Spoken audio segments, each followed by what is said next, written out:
Well, good morning, everybody, and welcome to the first JKMRC Seminar for 2023. My name's Tom Evans, and this is Daniel Lay. We have the pleasure of curating the seminar series for this year. Before we begin, on behalf of the University of Queensland and the Sustainable Minerals Institute, we'd like to acknowledge the Turrbal and Jagera people as traditional owners and custodians of the lands on which we meet today. We pay our respects to their ancestors and their descendants who continue cultural and spiritual connections with country, and we recognise their valuable contributions to Australia and global society. It's my great pleasure today to introduce Dr. John Thompson as our first speaker for the year. John is a partner in the Vancouver-based consulting firm PetroScience, focusing on exploration, mining, innovation and sustainability. He combines academic experience, Honorary Professor of Sustainable Resources at the University of Bristol and prior academic posts at Cornell and UBC, with a storied career in mining and exploration. John has held leadership roles in a diverse group of companies, including Teck Resources, MDRU UBC, Genome BC, and the Canada Mining Innovation Council. He's currently the Director of KoBold Metals and MineSense and co-founder of Regeneration. Today's presentation is titled Mineral Exploration, Opportunities and Constraints. Please welcome Dr. John Thompson. Great, thanks very much, Tom. So it's a pleasure to be here in Brisbane. I actually lived in Brisbane many years ago for a couple of years, and I really enjoyed it, and I still love coming back to Brisbane. And it's obviously with various interruptions in the last few years, there's been a bit of a hiatus, but it's a pleasure to be here. And thanks for having me. And I'm here at the moment in Brisbane because I'm representing the company that Tom mentioned previously. And some of you might have heard the presentation that Steve Despacito and I did on Regeneration Enterprises at the St. Lucia. So I will talk a little bit about that. But what I wanted to talk about mainly today was about exploration in the context of the modern world, where we are, the challenges in front of us, the many challenges in front of us, and my perspective and where we need to go. And so mineral exploration opportunities and constraints. I'll touch on a few of those as I go through this presentation. You notice I put the SEG logo on this slide. That's because part of what I'm presenting here, I presented as an SEG webinar, so I thought I'd give them a little bit of credit. So forward is no. How about that?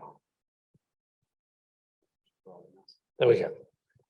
Okay, so I'm going to touch on three kind of topics. I'm going to give a little bit about metals and the energy transition. I'm going to do that pretty quickly because I'm quite sure that all of you have heard everything I'm going to say many times before, if not have worked on it yourselves. So that'll be a little quick intro just to set the scene. Then I'm going to focus on exploration and economic geology in the context of exploration and how the two things relate. And then I'll spend the last part talking about some new and emerging opportunities, kind of examples of the way things may start to develop that we're going to see more of going out into the future. So let's might as well go way back and start with a bit of history. So let's go back 50,000 years. Humans, modern society or society, ancient society to modern society has been using metals, as you all know, for a very long time. Started probably 50,000 years ago. The much maligned Neanderthals were in the business and are now recognized to have created and used stone tools. And then we have a whole series of events that happened kind of going through history from tools into metals starting at least 7,500 years ago. And we have these kind of interesting periods then of development of metal use and different types of metals. Probably to me, one of the most significant sort of events in that was the Bronze Age, because Bronze Age was the first time when we started combining metals and creating alloys. So material science, if you like, started from a metal perspective, started in the Bronze Age with initially copper and arsenic and then copper and tin. And that development was to me, was very significant. But then we went to the Iron Age and then obviously we started using coins and other things. So if you simplify that sort of period, which is I'm sure the archaeological world would not appreciate. But if you simplified that word, it was all about ornaments, tools, vessels, and weapons, pretty practical. And it was about the people who found them, the explorers, the prospectors who provided the sources of the metals, the people who worked out how to process them, how to get the metals out of the materials, and then the people who use them, the market. And so if you think about it that way, nothing has changed. We're doing exactly what we've been doing for 5,000 to 10,000 years in a much more complicated, a much more intense fashion. But the interplay between these different key purposes are still intact today. So the part, obviously, I'm going to focus on a little later is the exploration piece.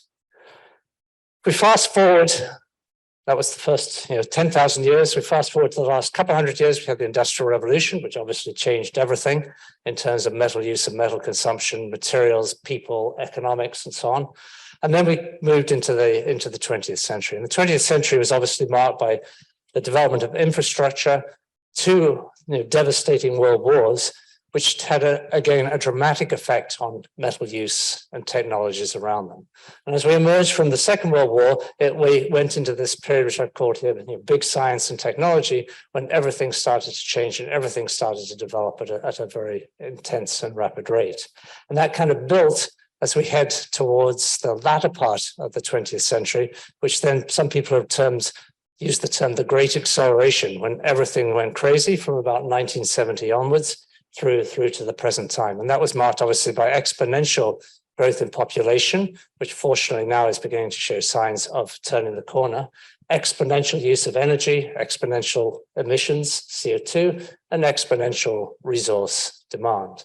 So that was a product of this period of time. Really, it was the big science and technology that opened the doors then for this period of intensity and the so-called Great Acceleration.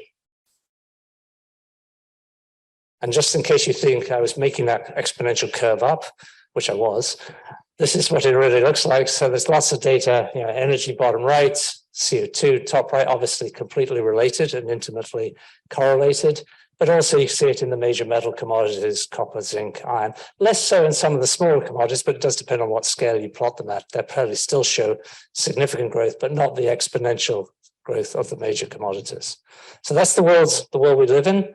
More and more metals, more and more use, more and more complexity, and that's been well documented.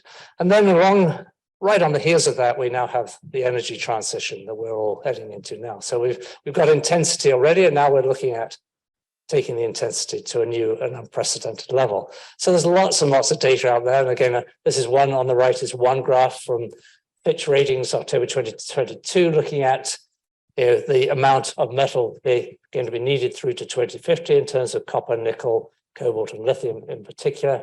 That's aluminium on the bottom, but that's not as dramatic at this scale.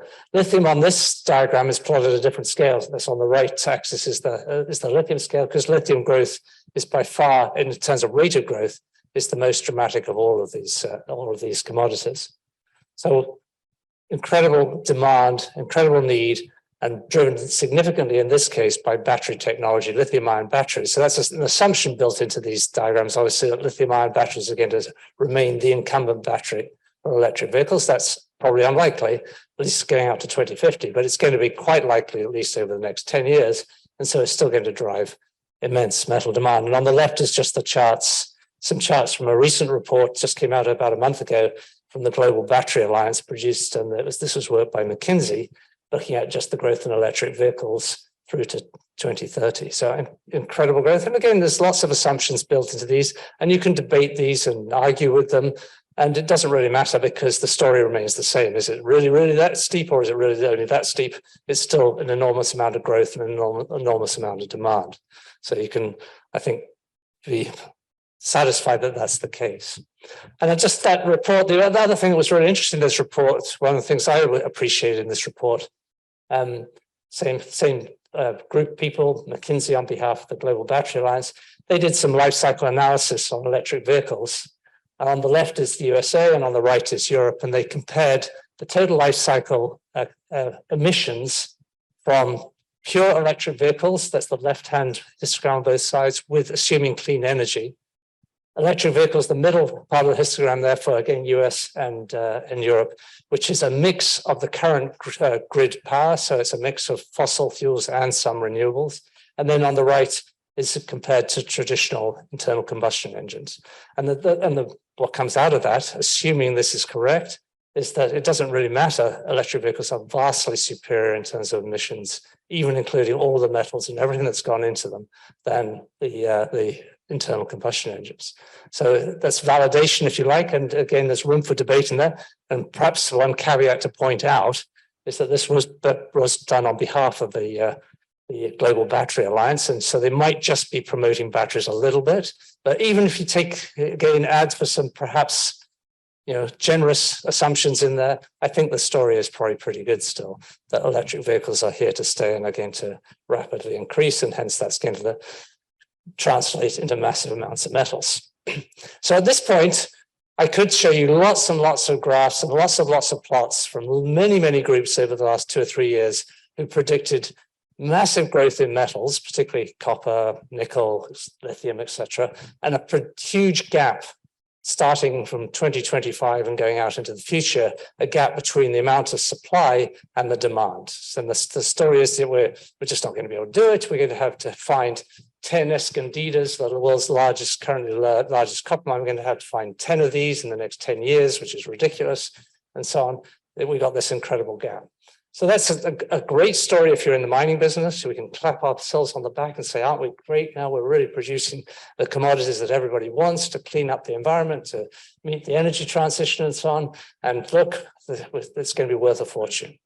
So caveat, and this is my personal caveat, and not everybody may subscribe to this, but my whole career in the mining industry, I've had gaps on those commodity plots. There's never been a year where I've worked in the last 40 years where there hasn't been a projection showing a big gap between supply and demand. It doesn't matter what the commodity is. And that's because everybody does these calculations based on reserves and does a very poor job of taking into account resources and the conversion of resources into reserves and so on.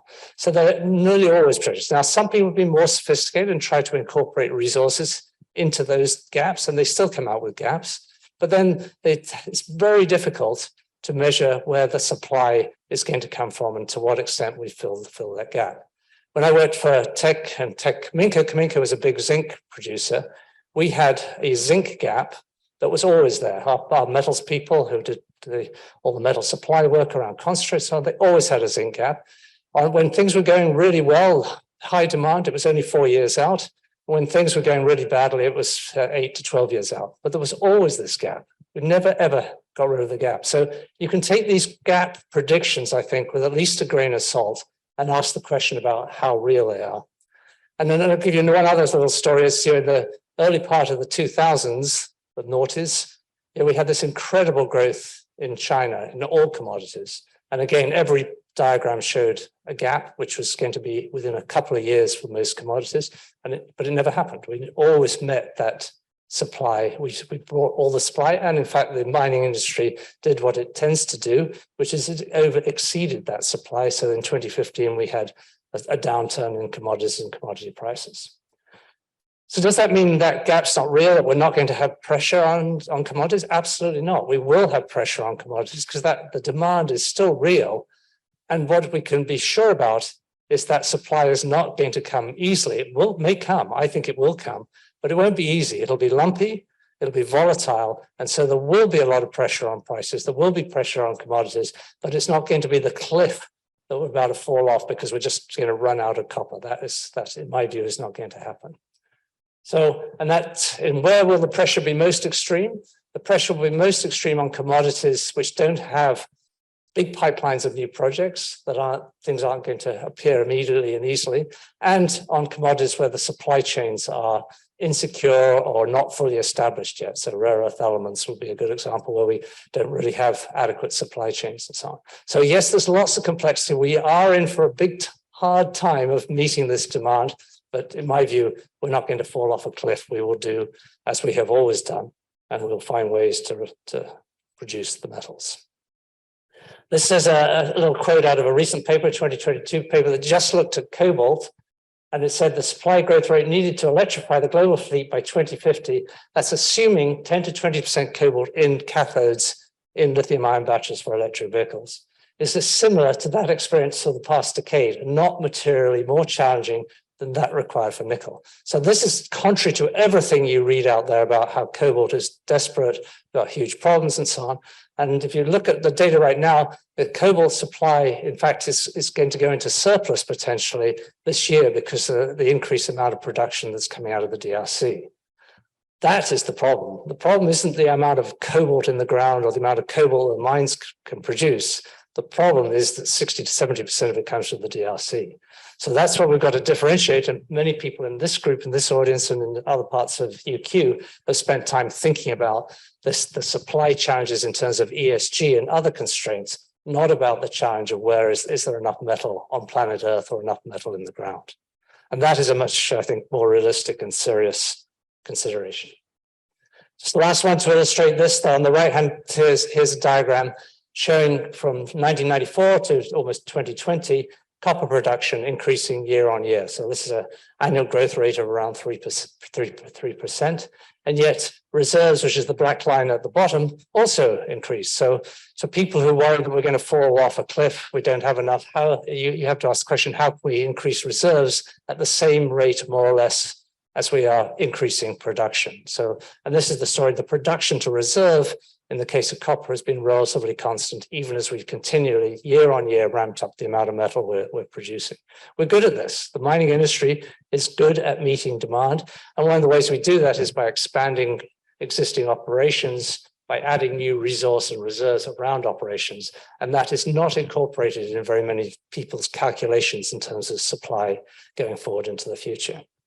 The challenge, however, I'm not trying to pretend this is all easy. It's not. It's very challenging. And the real challenges are here on the left here is that in order to meet that demand, one of the things we're doing is we're producing more and more metal from more and more and more rock. In other words, the grade is dropping, and many people have documented this decrease of the average grade of copper being mined at the moment, and demonstrated a more or less continuous decline in the grade. So we're having to move more and more and more material to get the same amount, or in this case, more copper into the market. So that's the challenge. And because we're doing that, that generates many, many other challenges. It's worse for many of the critical metals, because so many of them are byproducts, and we don't therefore control the market. They are controlled essentially by the market and production of the major commodities. So that's an added, and all of these commodities, even though we can paint this nice story of what we need going into the future, all of them are volatile, and that's the nature of the metal markets that we live with. Just to illustrate this, that plot on the right there is the copper prices last year, and that's the whole of 2022, and you can see it was pretty dramatic. This was a year when everybody was saying we're going to run out of copper, and guess what happened? The copper price plummeted mid-year last year and caused all sorts of grief and so on to people who are in the copper business, and many other commodities did the same. And this is the real challenge, because if you're planning new mines, you're going to think you're going to spend billions of dollars on building new mines, and then these kinds of things happen. It gives everybody a little bit of heartache, a little bit of concern, and things get delayed and put on hold, and people get laid off and so on, and the mining industry goes into decline because we love to get rid of people every time the price goes down. So, these are the issues that make life difficult in terms of meeting that demand projection. Well, that was driven, of course, by China in part, but particularly by Russia, the Russian invasion of Ukraine, and that all the impact that had on energy and the market, and the concern that we're going to go into a recession, which is maybe not, maybe going to, we don't know. This is the year where we may see a bit of a recession, but it's going to be very country dependent and probably not quite as severe as was predicted 6 months ago. So this is the world we live in. This is the volatility of the mining business. This is the volatility of metal markets, and the backdrop to exploration. We have to explore to meet some of this demand out into the future, but we do that in the context of everything else that's going on in the globe. Exploration isn't an independent science or an independent discipline. It is a reactive one that reacts to the global geopolitical world that we live in. And the last one I'll just come back to on the story is that, and again, this is many people here in UQ have worked on the ESG concerns around mines and potential projects, and I point out that many of these projects, new projects that are there in terms of material metal in the ground, have ESG challenges. And the more we push, the harder we push in terms of building new mines, expanding mines and so on, the more ESG challenges, very simplistically, the more ESG challenges we're going to have. Increasing energy, waste, water, all of those, when you're dealing with communities, are likely to be more challenging, and that will translate into opposition, and mines will get stalled and some will never happen because of the opposite, not because of the resource, but because of the people and their concerns about the impact that it's going to have on their lives. And waste rock is a huge part of that. The amount of waste that we produce obviously is going to increase dramatically as well. And again, that's been documented. And for a company that I was representing when I spoke in St. Lucie about regeneration, which is about dealing with waste, that's both a good thing and a terrible thing that we have to deal with. Okay, so that's the backdrop. What does this all add up to? I think demand growth is a real thing, particularly for new sources, and we're going to need new sources for critical metals.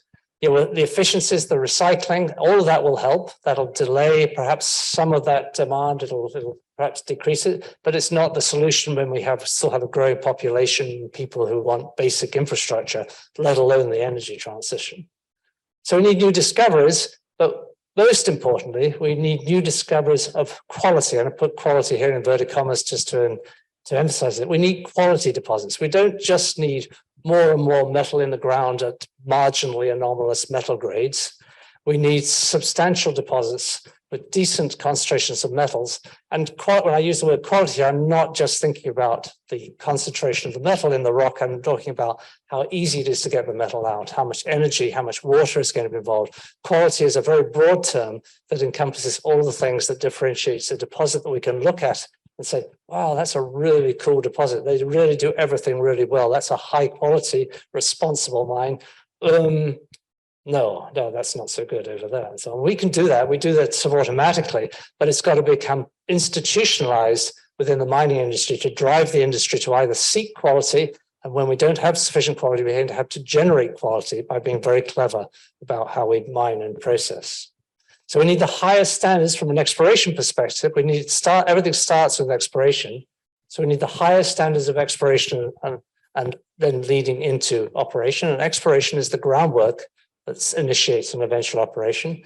And the goal has got to be to maximize benefits and minimize footprints and impacts. And that starts with exploration. Exploration tends to have a bad habit of assuming we're a bit different than what comes after us. And therefore, we don't worry as much about some of these factors, but we've got to worry even more, I would argue, in order to set the tone, both with communities and the environment, such that the operation then builds from that. To do that, we need people, we need great people, we need amazing people. And so the industry needs to hire the very, very best and treat them much better than they have in the past. So here's my exponential exploration curve, or economic geology curve, if you like. This is a kind of the story of economic geology over 120 years, starting again in 1900, when we had prospectors and geologists, and they were more or less the same people. Or prospectors, geologists, engineers back in the early 1900s, everybody did everything. And I don't say everybody, because the people who did it were probably relatively well-off, well-educated, select group of people, but they were very adept at both discovery and turning discovery into mines. And then as we moved into the sort of early 1900s, we started to develop the discipline more seriously of geology and related to that, exploration. And field observations started, and geochemistry started in around the 1920s. People started using exploration geochemistry to search for mineral deposits. Then we had the wars and the devastation of the world wars, but out of that came technology, and the greatest technology advances that followed World War II was geophysics. Much of the geophysics that we use today was initiated during World War II and immediately after World War II. That includes use of magnetics and electromagnetics, and then IP followed soon after. And that period then, of course, the big science period went into our discipline too.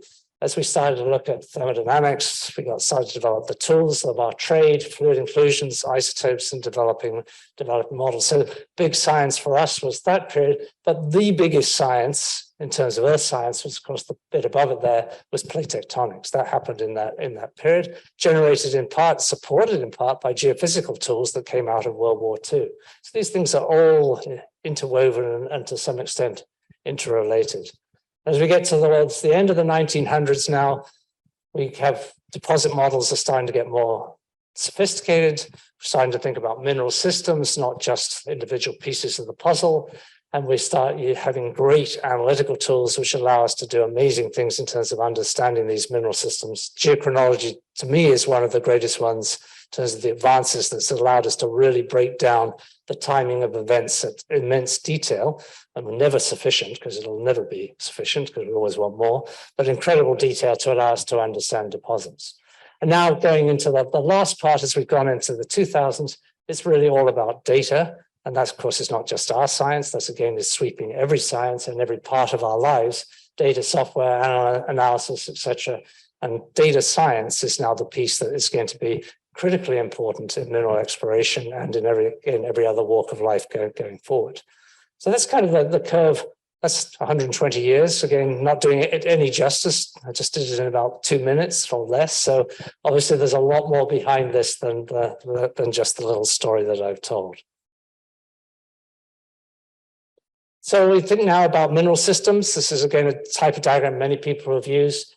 We think about deposits from where the source of the material is, the energy drivers that set those materials in motion, the transport mechanisms, the various ligands or other means by which we transport magmas, fluids, etc., from the source through the crust into wherever we deposit, form our mineral deposit, the trap site. So this is a petroleum style, if you like, view of the world, but from a mineral deposit scale, we can look at these processes at different scales, from the regional 100-kilometer scale to the district scale and into the target, to try and understand what we're looking for.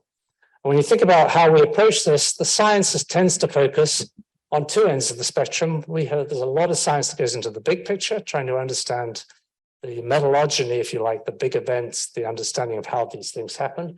And a tremendous amount of work, this time and effort is spent looking at deposits. Many theses in many earth science departments globally have had people looking at and trying to understand individual deposits. What we're less good at, I would argue, is the bit between the two. How did it get from A to C? What was the mechanism? How did that happen? Why did it happen? We have less understanding at that scale, and that's kind of a district and camp scale understanding. And that's very difficult for researchers because the scale and the amount of information you need is quite tricky. It takes a lot of time and effort. Companies, on the other hand, do the camp scale probably better than researchers do. So there's the camp, now this is the exploration focus. Most exploration efforts don't think too much about the beginning, although they're beginning to start thinking about that from a fertility point of view. Most of the exploration focus is from the camp scale through into the deposit scale. So it's sort of interesting to think about. There's a bit of a disconnect there around the middle part in terms of where perhaps the research effort should be in the future. So we can break this down into more detail. This is getting a little bit busy, so I won't spend too much time on this.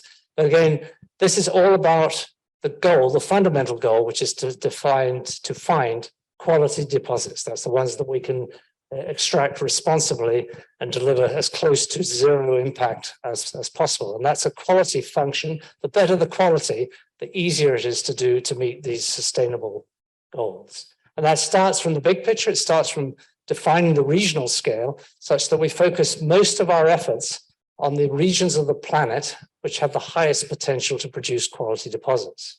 We're not very good at making that decision. It's not easy either to make that decision, but that's really where we need to be. At the moment, we tend to be drawn to areas which were visibly are best mineralized with the most deposits, and that is the kind of leading indicator or trailing indicator of where we should be looking. But we need to think very carefully about what it is that truly defines the most prospective areas. I mentioned when we get into the camp scale, we've got a lot of work to do from a research perspective of understanding how camps work and how camps deliver the quality deposits in different parts of their districts or camps. And then as we get into the deposits, we're getting lots of data and lots of information. From an exploration point of view, it's really interesting. The people who do this, the explorers, tend to be either comfortable at the top, regional camp scale, or at the bottom, working on deposits. Not many people actually straddle the whole kind of gambit. So if you like working at the top, you really love massive uncertainty, you love conceptual ideas, you love thinking about problems. If you work down at the bottom end of it, you love data, you love information, you love being able to tear it all apart. And as I say, it's quite unusual to find individuals who do both of those, but we need both those people. sets of people, and we need those sets of people to be able to talk to each other. And then as we understand and get into the deposit, then we move into now termed all body knowledge, which I quite like as a terminology, when we really start to tear the deposit apart such that we can predict how we can best develop it and mine it, reduce the amount of waste we're going to produce, et cetera, and really do a good job. So we want quality. Up here, we want to look for quality. Hopefully we discover quality, and then we make sure we have and guarantee quality by doing the work on the ore bodies. That's a simplistic way to look at it. Okay, here we are. Here's the modern explorer. He, she there is surrounded by every trick, gadget, portable device that you can imagine. And this person is now able to collect data in real time. So real time, they're looking at things, they're seeing things, they're analyzing things. The data is being put into the cloud instantly. There's data science being done in the background to support this work. This is now. This is not a future view. I used to say future exploration on this slide. Then I realized, no, it's not really. I mean, people are already doing all this. So this is our world. We use drones, we use handheld tools, you name it. Tons and tons of data, and therefore desperate need to fully understand the data, to integrate the data and use data science. So this is my view. This is what I think exploration best practices should look like. These are 7 points. I just made these up. I mean, I not made them up exactly. I thought them up. I don't know that any exploration association or organization would embrace these views. Maybe some, maybe not all. And I suspect you in the audience would have your own additions or subtractions and comments on these. But I think these are kind of the 7 key points. So the first one is using a mineral systems approach to work from regionally down to camp scale, using all the data, maximizing, focusing again on areas that with the maximum potential. So we're as efficient as possible in terms of what we do. Coming up with new models. We haven't really come up with very many new models recently, but we need to think about new and different models. And the emphasis has got to be again on quality deposits.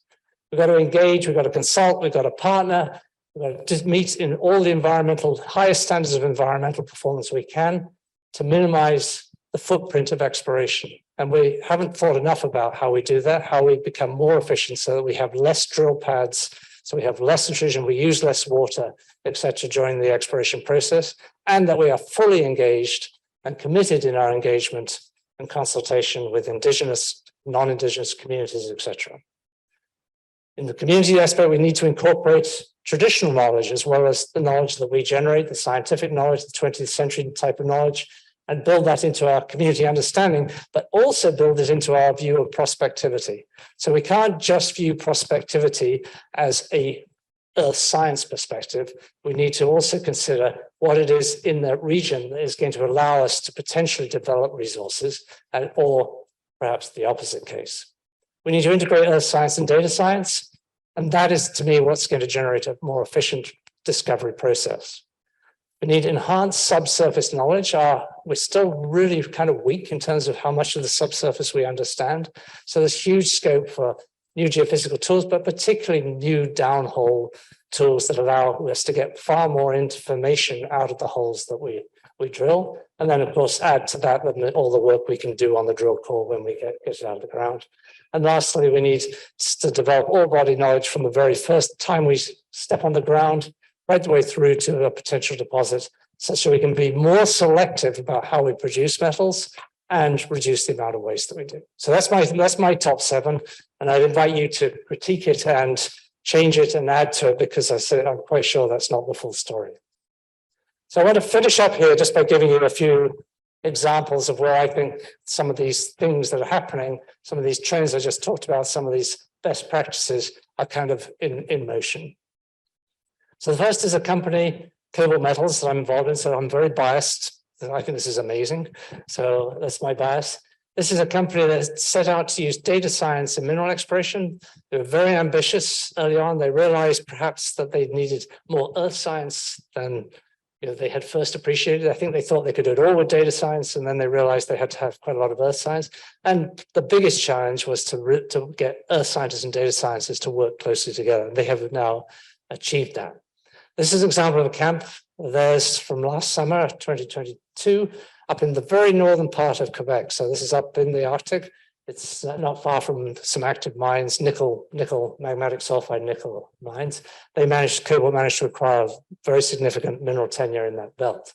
So then they did work on the ground. They have traditional earth science type work, so exploration, mapping, sampling on the ground. They were flying airborne geophysics. They were doing geochemistry, etc. But every single day that they collected any data, that data went back to the data scientists who live in Berkeley in California.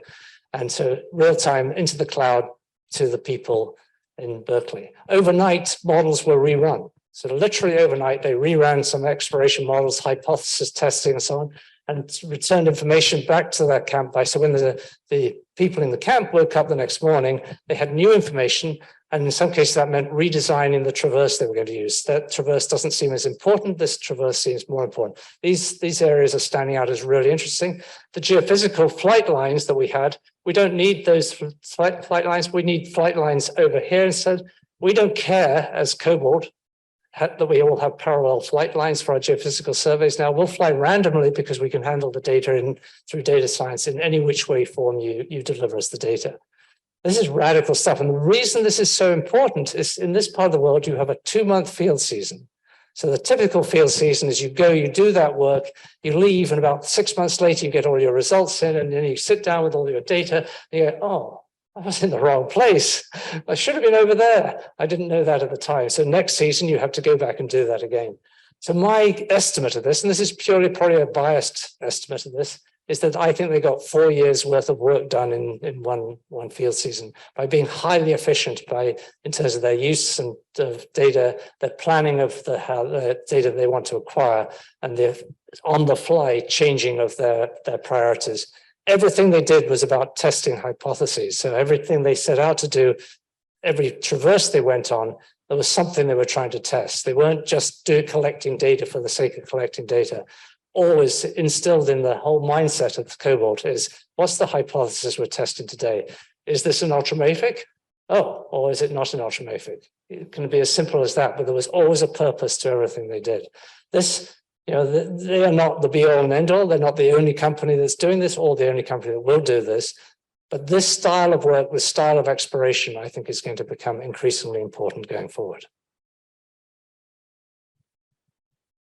New sources, new models. There's some interesting new discoveries, and some of them aren't so new, in rocks and packages of rocks, which are very different than those that we looked at previously. This is Nova Bollinger in Western Australia, which is an interesting nickel copper deposit. It's interesting because it appears to be in place quite deep in the crust, so 20, 30 kilometers into the crust. That's a piece of the crust as exploration geologists, geoscientists, we don't look at very much. The same is true for the pictures in the middle. That comes from a place called the Curaçao Valley in Brazil. Almost exactly the same story. These are very unusual, very copper-rich deposits, seem to be magmatic, but have all sorts of other complexities, and were in place probably around, again, 30 kilometers in the crust. Really interesting kind of questions that raises. Well, one of the problems is that all our methodology, all our understanding of mineralization, whether it be thermodynamic or physical, are different at 30 kilometers than they are for all the experimental data, which is less than 10 kilometers. So how does it work? We don't know how things really work in this environment, and it kind of opens up new thinking. So that's exciting stuff to me, is how we address those kinds of questions, how we go into new terrains with new concepts and try and apply those. And then completely different sort of new terrain is, of course, the deep ocean floor. On the far right is the nodules in the East Pacific, the Clarence-Clipperton zone in the Pacific Ocean, which have a potentially vast amount of manganese, nickel, copper, cobalt, etc. So the question there is the resource is there. How do we mine that? What do we know about the environment in which we're mining? And how well can we protect that environment if we do decide to mine? It's very likely this is going to happen. I think now there's so much momentum. I think we are going to see extraction of nodules off the seafloor probably in the next 2 to 5 years. How we treat that material, I think, is much more open to question. Where does it go when you've got it off the seafloor? How do we extract those minerals? If we do this at any significant scale, we produce vast amounts of manganese, for which we currently don't have a market. Even though manganese is a very important battery element, we don't need the amount of manganese. These nodules have 25% manganese. So we're going to have a vast stockpile of manganese. Who knows? There's a lot of big questions about this. both legal, both environmental, jurisdictional, the benefits to countries that have never had any mineral extraction before. There's big geopolitical questions around the nodules. I think those questions and some of the response that humanity has to them will be tested in the near future. And that'll be interesting. I don't know, nobody knows, I certainly don't know exactly how that's going to work, but we'll see. Into ore body knowledge, this is a lovely diagram from Regina Baumgartner, who works for Tech, but it's a version of many similar kinds of diagrams. Just look at, and you can't read it all, but just look at all the variety of techniques we can apply to a deposit at different scales, from the kilometer scale down to the micron scale, to give us important information. So just like the data science that I talked about earlier, the key here is not just to throw the book at everything, but is to test hypotheses and to develop data that addresses critical questions about how we're going to develop and process a mineral deposit. So we have to be selective in that space in terms of the technologies we use, and then we need to apply data science and other tools to try and work out what they mean and how therefore we can better mine, be more selective, have lower impact, have less amounts of waste, etc., as we develop deposits. This is an absolutely vital part of our business, and it literally starts now with the very first collection of data drill holes in an exploration site. This is, to me, is how we both can generate quality, but more importantly, how we can guarantee that quality and maintain that quality as we go from a resource into a reserve and into a mineral deposit. One of the potential applications of that deep understanding of the deposit itself is to be more selective. And so the whole advent and increase of ore sorting technology is going to be extremely important. And ore sorting is not a new concept. People picked white rocks from black rocks several thousand years ago. So I don't think the concept is not new, but the technology is absolutely new. So this is a really interesting company, again, biased because I'm involved in this. This is a sensor that you can see at the top of the bucket there. That's an XRF sensor that scans the rocks as it falls into the bucket and produces a grade, in this case of copper, in the bucket in real time. So by the time that bucket is swung and dropped it into the truck, it's now has calculated the copper concentration of that material. And typically, you'll take 3 scoops to fill the truck. By the time it's filled the truck, it's now computed the grade in the truck, and it tells the truck to go to the mine, to the mill, to the run-of-mine stockpile, or to waste, whatever the decisions are that you're trying to make.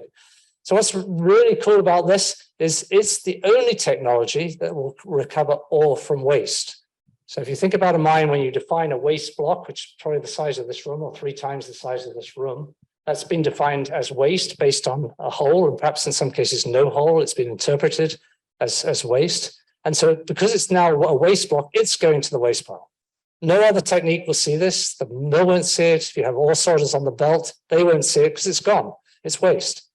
If you use this technology, you will find ore in waste. And in fact, a lot of the value that this technology is creating currently for mining companies is the recovery of ore from waste. You can still then sort further. You can have sorters and sensors on belts to then do additional sorting. So this is not the end of the line. This is the beginning of the line, but it captures that material. And of course, it does the reverse. It takes waste out of ore as well.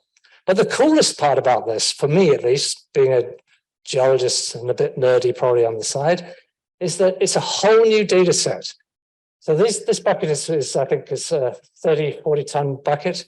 It's also, we operated on the big shovels, the 90-ton buckets. It can operate on any scale. So we are now generating data at that scale. Every 30 to 90 tons now we have data for this deposit. We've never had that data before. Our data scale is based on sparse drill holes, exploration holes, or blast holes, or whatever, which we interpolate and interpret the grade or other parameters which might help us with hardness from those individual drill holes. This data now is delivered 30 tons or 90 tons, whatever it may be, at a time. So the mine planners, when they reconcile this data now, they are learning whole new things about the distribution of grade or the distribution of other components in the mine. And that's obviously a huge opportunity to use. The reason, so this technology works, obviously is massive change in the sensors, the XRF sensors, but it's data science again. It's the ability to take, each sensor there does 1,000 analyses in 30 seconds as that bucket fills. And it's taking all that data and then using machine learning algorithms to then convert that into grade. And as it works in a mine, it improves the algorithm continuously because it's always checking it against itself to try and get a better and better algorithm. So very, very cool. And lastly, but not least, this is the reason I'm here in Brisbane. I just wanted to mention Regeneration. So Regeneration is a new company, year-old startup company, which is a benefit corporation. So it has a social purpose as well as a business purpose. And that allows us to treat the goals and the economics differently than a traditional company would do so. The goal of the company is to treat waste, whether it be tailings, whether it be waste rock, whether it be water, recover metals wherever possible, and bring those metals to the market, and particularly to downstream customers who are very interested in having new and cleaner sources of metals. And then restore the site. So use some of the revenue and some of the profit that's generated, and in many cases, additional credits, biodiversity credits or carbon credits, to then pay for complete the restoration of the site. So this is our goal is to unlock all the legacy sites, of which there are thousands on the planet from previous mining, and start to restore those, but using some of the remining and other means to fund that restoration process, which in most cases is stalled and just not happening at all. So that's the goal of the company, and we're focused to some extent on critical minerals, because some of our sites will be, but we will undoubtedly do gold. And the origin of the company started actually 2 or 3 years ago by looking at salmon tributaries, old placer mining areas in Alaska, British Columbia, Yukon, and going into those, working with the placer miners to recover the remaining gold, and then using that gold and the value of that gold to complete salmon habitat restoration in these old placer tributaries. And this work was funded in large part by Apple and the jewelry company Tiffany. So it's because they wanted the gold and they wanted to call it salmon gold because that's kind of cool and tells a different story about production. And the placer miners who we've worked with are right on board in doing this. Now, not all placer miners are right on board with doing it, but the placer miners we've worked with are completely on side with doing it. So it's a great story. And Regeneration now is the extension of this. So this is a very small process.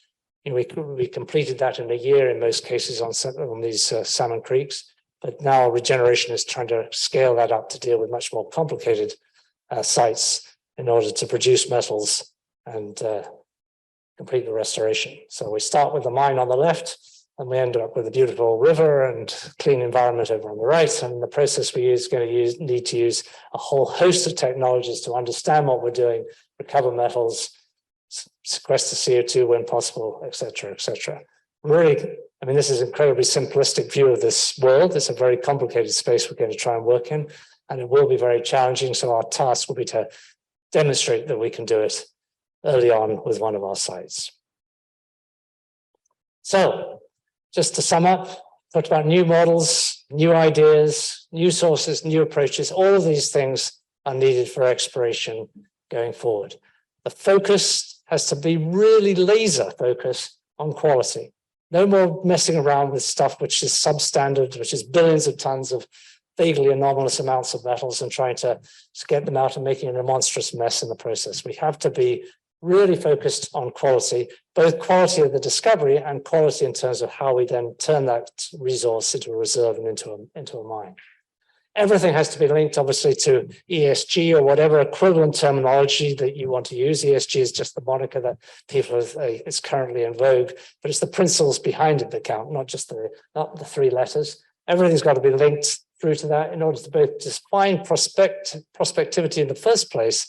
So right, where should we go to look for these deposits has to be as governed by those criteria as much as by the natural science, earth science criteria.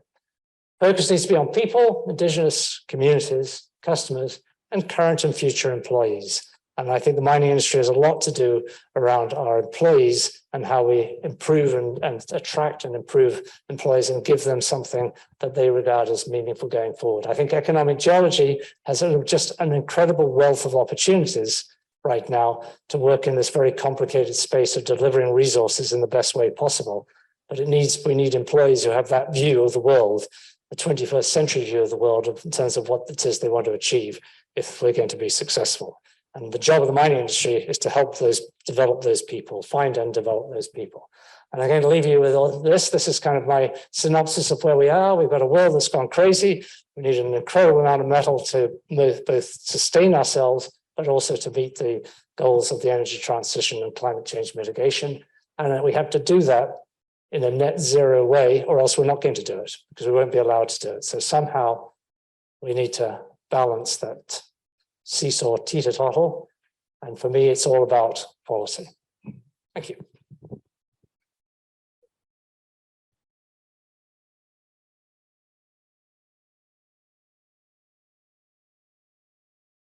Thank you very much for that, John. That was a fantastic talk. I'll just open up the floor if we've got any questions for John.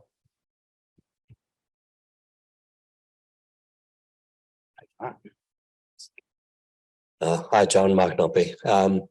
That's a great overview from the biggest scale to the smallest, so fantastic. And I guess just two observations. I'm seeing some of the more significant companies when they're looking at the quality over quantity and trying to assess the net zero, ESG, geopolitical, they're looking at how to value the big picture, holistic value of that prospect within its environment it's found in, and it may lead them to spend money in areas they wouldn't otherwise spend because they have a different value equation. So I guess that introduces some interesting challenges and opportunities.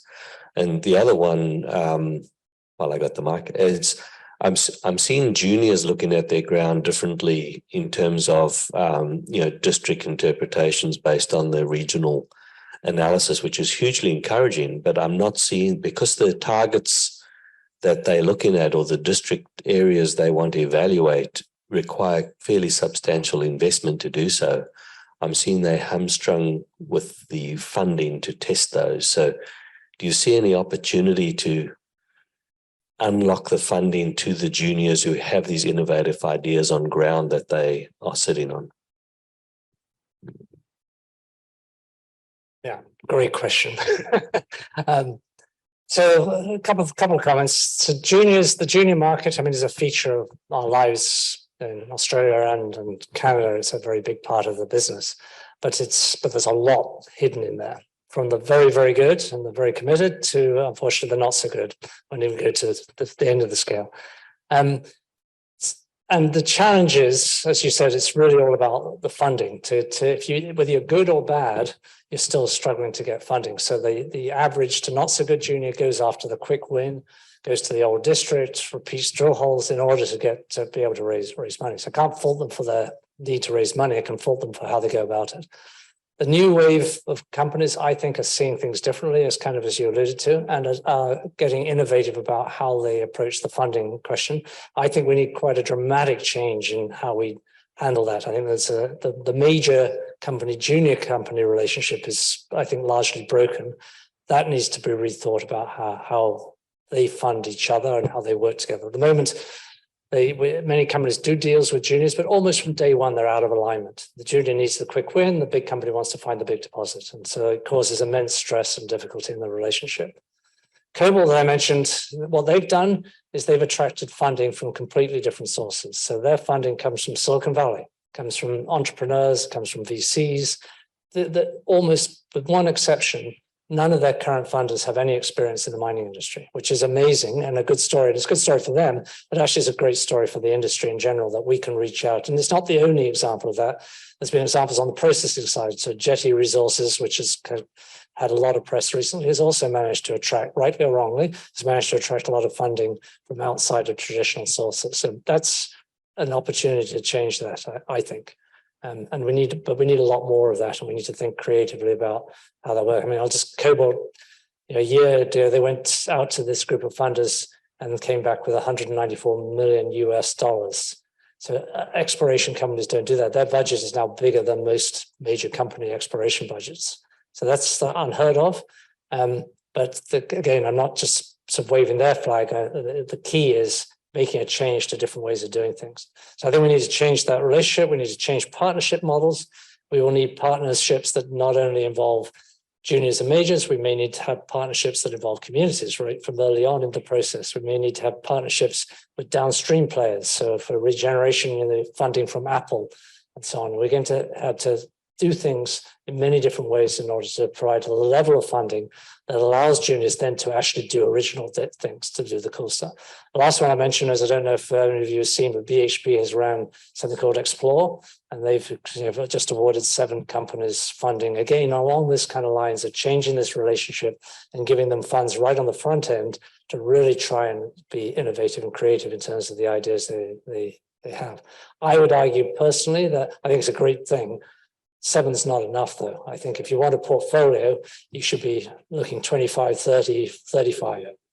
Yeah, exactly. Yeah. So we need more of that is the answer. But I think these are sort of green shoots, examples of things that are changing, which hopefully we'll see a lot more. We'll take an online question now from Mike Whitbread. John, so have you any examples where prediction of deposits based on mineral systems has led to discovery rather than detection or improvements of detection of mineralization? And leading on from that, what new method of detection do you think will lead to a step change in discovery in the future? Those are the easy questions.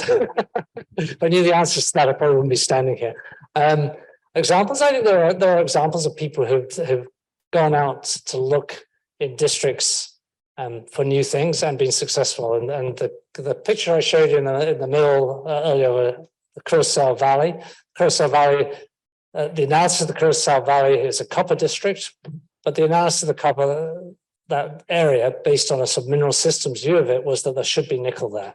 And the company, Era Copper, who was involved in that, they reached that decision about 2 years ago. I mean, it wasn't a completely original idea, but it certainly was and their approach was new to it. And a year later, they found a nickel deposit. So that, to me, is an example of really rethinking a district in this case, but doing it on a mineral systems basis and thinking about what was involved, and then specifically looking for it. And their nickel discovery is a few kilometers from their main copper mine. So, I mean, it was a brownfields discovery, but it was really revolved around changing the thinking in order to go look for it. So that's an example, but I think there are other examples. You don't hear always about these examples because some of the examples are within major companies who have excellent teams that are doing this work. And by the time the discovery is announced, which may be many years after it was made, some of the information and thinking behind it isn't always evident. So I think there's more probably those kinds of things around than we know about. And what new method? And personally, I'm not a big fan of silver bullets and the wonderful new thing that's going to. Mining industry has been very bad at this. Exploration has been really bad at this. The newest model, the newest thing, the newest discovery. That's not where it's going to come from. I believe it is going to be this data science combination with a variety of tools. I do think we need better tools, particularly downhole tools, but it's still going to be a combination of tools and data science working in consort with earth science that's going to lead to discoveries. So no silver bullets. Thank you, John. Well, are there any questions on the floor? I'll take one from the floor. John Jackson. Hi, John. Oops. A question on the quality side and leading on Mark's question on junior around the assessment of deposits, particularly pre-feasibility studies, and how the market perceives them and how we're going to, or the industry needs to change the view to take the quality on, and that tension between putting out good news for funding versus addressing the quality side. Another great question. So I totally agree. I think we've got to move away from reporting individual holes, individual intersections, and then even how we report resources. I mean, I'm going to get into terrible, dangerous turf here, but I think we're really bad at this. I think we need to change pretty much everything we do. I think we need much clearer indication of probabilities around things that we do and not hiding them away in JORC and 43101, which is probabilistically based, but it's not transparent in terms of how we see those things. So I think we need to change all that. We need to also report not just grade. We need to report mineralogy, we need to report nature of rock. We need to start reporting some of the physical and chemical parameters of the rock we're dealing with much earlier than we do currently. And we need to start thinking about ESG factors. We need to actually report on the quality of our community engagement. And I think that should be, I personally think that should have some measure of that included in JORC and 4301. Very difficult to do, but I think it just has to be in there. So yeah, lots of things should be done. How quickly they're going to happen, I hope as soon as possible. But yeah, so and 100% the challenge of we're asking people who are wonderful at doing geostatistics to report on ESG. No, that's not going to work. So we need the social scientists working directly with people who report on resources, and their languages are a million miles apart. So it's easy to say what should be done, much harder to actually deliver on these things, but we at least need to be heading in those directions.